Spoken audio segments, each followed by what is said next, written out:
Sa batang ako, deserve mong mag-travel at mag-enjoy. Ngayong araw mga mare ay nagpunta kami sa The Ruins and Cliff Diving dito sa Santa Fe, Bantayan Island. Kaya tara mga mare, samahan niyo kami. Ito nga't nagbihis na kami mga mare dahil magbe-breakfast na kami sa resto. Second day na pala namin dito sa Cota Beach mga mare at mag-check out na rin kami after mag-breakfast. Dahil meron na naman kaming ibang pupuntahan na tourist spot dito sa Bantayan Island. Ito pala yung breakfast ko ngayon mga mare, ham at scrambled egg. Kain po tayo. Mas napasarap talaga yung kain namin dito mga mare dahil sa napakagandang view dito. Grabe mga mare, ang ganda talagang tingnan ng dagat dito mga mare. After naming mag-breakfast mga mare ay nagpalipad na ng drone itong asawa ko. Gusto kasi naming makapture yung napakagandang tanawin dito sa Bantayan Island mga mare. Actually mga mare, bago pa lang namin nabili itong drone kaya baguhan pa lang ang asawa ko sa pagpapalipad dito. And by the way mga mare, pag ba nagpapalipad ng drone, ang tawag doon ay droner? Or matatawag na ba yung asawa ko na piloto ng drone? Hindi ko talaga alam mga mare kung anong tawag doon sa nagpapalipad ng drone. Kaya pa-comment na lang mga mare kung anong tawag doon.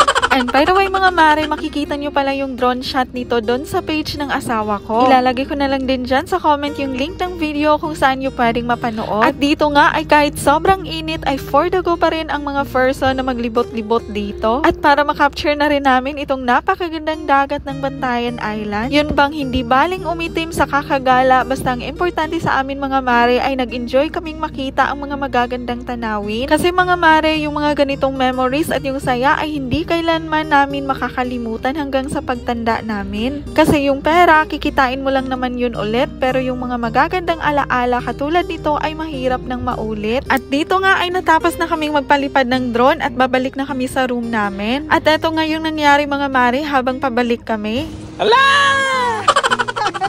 Ate Tagi. Ate Tagi! Ay, tubig yapon eh. Di ara to eh. Taak niyo tagpugos. Hindi talaga namin maiwasan yung tubig dagat kaya binasa na lang namin yung mga paa namin.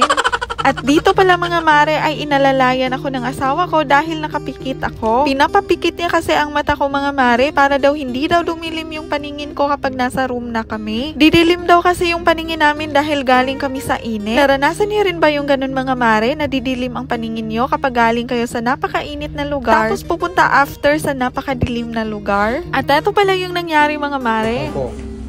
Ay sa kung ko. Sige. Inun ka na. Pasiklat ra. Ngayon ko pasiklat. Tingnan dito ng mananaw.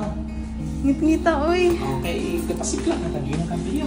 Sa mga oras na to mga mare ay nagbihis na kami dahil mag-check out na kami dito. Flex ko lang muna yung outfitan namin for today's video mga mare. Flex ko din yung pang summer or pang beach na bag ko mga mare na binili ko from Shopee. Sobrang dami ng pwede mong malagay dito mga mare at sobrang ganda din ng quality. Kaya kung gusto mo ring bumili nito mga mare ay ilalagay ko na lang dyan sa comment yung link kung saan nyo pwedeng mabili ito. Sa mga oras na to mga mare ay pupunta na kami sa front desk para kami ay makapag-check out na. At dito mga mare ay meron din silang mga binibenta ng mga souvenirs katulad nito. Excited na pala kaming mag-check out dito mga mare kasi pupunta na naman kami ng ibang lugar or mapagstayhan. Ako lang ba mga mare na sobrang nai-excite kapag palipat-lipat ng resort or hotel kapag nagta-travel? Isa kasi talaga yan sa mga pangarap ko mga mare na makapag-travel kahit saan namin gusto at kahit kailan namin gusto. Yun bang hindi ka na problema sa mga magagastos mo kapag magta-travel ka? Yung hindi mo na kailangan pang mag-budget at mag-iisip kung kasya pa ba yung pera nyo. Yung stress-free ka pagdating sa pera kapag gagala kayo at ang kailangan nyo na lang gawin ay ang i-enjoy yung bakasyon nyo. Grabe, sobrang nagpapasalamat talaga ako kay Lord mga mare na isa sa mga pangarap ko ay natupad na rin. At sa pagtupad ng pangarap na yun, which is yung makapag-travel, ay kasama ko yung taong mahal na mahal ko. Ay!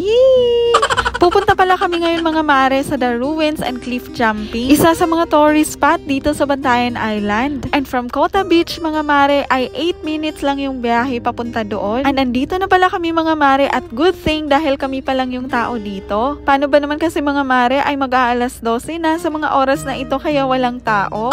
Sa mga di nakakaalam mga mare, bakit tinawag itong The Ruins? Ito mga mare, sasabihin ko sa inyo ngayon. Noong 90s mga mare, meron kasing German dito na nagtayo ng bahay. Pero pagkalipas ng ilang taon after niyang mapatayo itong bahay niyang ito, ay bigla na lang niyang iniwan sa hindi malamang dahilan. Kaya tinawag itong The Ruins na nangangahulugang pagkasira or pagkagiba. O ngayon mga mare, may nalaman na naman kayo kung bakit tinawag itong The Ruins. At alam niyo na ngayon ang history nitong lugar na ito. Akala namin mga mare na kami lang ang tao dito. Meron palang mga bata dito na masayang nagki-cliff jumping. At eto nga't nilapitan namin sila at tingnan niyo naman kung gaano sila kasaya. Tinanong namin sila kung taga saan sila at sabi nila ay taga dito lang din daw sila. At sabi ng mga bata dito na magpahulog daw kami ng barya sa dagat para kunin daw nila sa ilalim. Tinanong namin sila kung badyaw ba sila at sabi naman nila ay hindi daw. Kaya't ayan, naghulog na lang rin ang asawa ko ng barya dahil gusto ng mga bata. At tingnan nyo nga sila dito mga mare, sobrang bibilis lumangoy papunta dito sa gitna dahil game na game sila. At ayan na nga, hinulog na ng asawa ko yung mga barya niya pero di nila nahanap.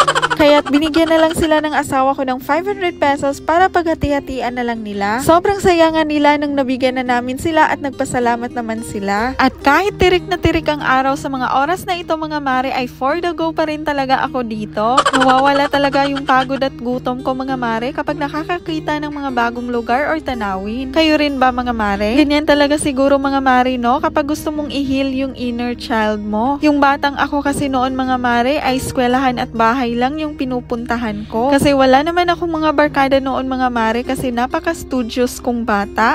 At nung ako'y nagkatrabaho ng mga mare ay hindi rin naman ako nakakagala sa mga malalayong lugar noon. Kasi mga mare, halos lahat ng sweldo ko noon nung naging call center agent ako ay napupunta sa pamilya ko. Kaya halos wala nang matira para sa mga wants ko mga mare. Dahil mas inuuna ko talaga yung pamilya ko dahil ako yung breadwinner. Kaya ngayon, gusto ko ring maging priority na yung sarili ko. And simula ngayon, gagawin ko na yung mga bagay na hindi ko nagawa noon. Gagawin ko na yung mga bagay na makakapagpasaya sa akin kasi alam kong deserve ko ito. Deserve kong i-enjoy lahat ng ito kasi pinaghirapan ko. Dahil maikli lang ang buhay natin mga mare para ma-stress tayo sa mga bagay at pahirapan natin ang ating mga sarili. At eto nga, nagpalipad na ng drone ang asawa ko dito mga mare para makuha ang buong lugar na ito. Makikita nyo din pala ang kanyang drone shots dito mga mare sa kanyang page. Ilalagay ko na lang din dyan sa baba ang link ng video niya kung saan nyo pwedeng mapanood. At ayan mga mare, sobrang pinagpawisan na talaga ako dito dahil sa sobrang init. Paano ba naman kasi mga mare ay walang masisilungan dito dahil walang bubong itong bahay dito. At ayun mga mare, bumalik na kami sa sasakyan namin at napainom agad kami ng tubig dahil sa sobrang uhaw at init. So ayun lang muna sa ngayon mga mare. Sana nag-enjoy kayo sa video ito. Sa susunod ulit. Bye!